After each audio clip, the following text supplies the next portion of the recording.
I absolutely have an obligation to my students to model responsibility. And that's not just because I'm a school counselor. The word responsibility means to me being accountable for your actions and your decisions and being able to make sure that you're setting a good example for those around you.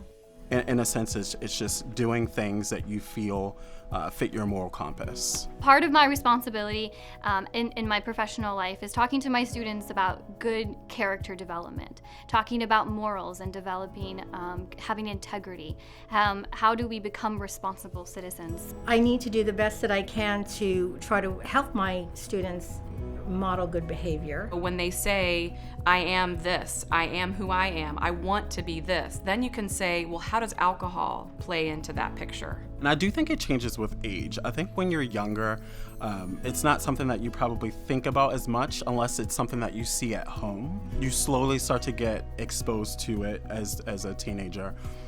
And then you see it on TV, you see it in magazines, and you see it in the news.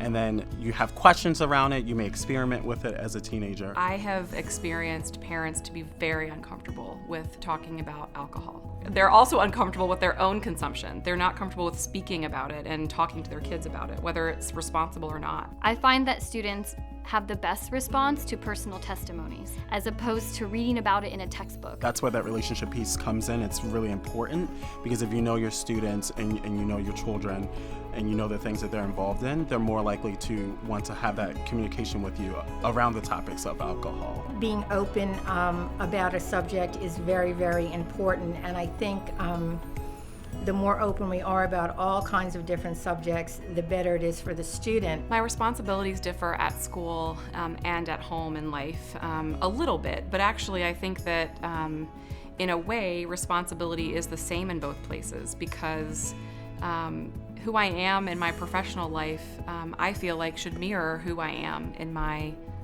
personal life. I need to be making sure that I'm living out a life that I am asking my students to live out. Even when you walk out the door of a school, you still run into people in the community, and you do have a responsibility to act accordingly, to live your life responsibly, and to model that behavior for your students. Students are going to look to me as a responsible adult, and they're going to look to me for answers of what to do. But I think the most important thing is just making sure that the information is available. And as a school counselor, responsibility starts with me.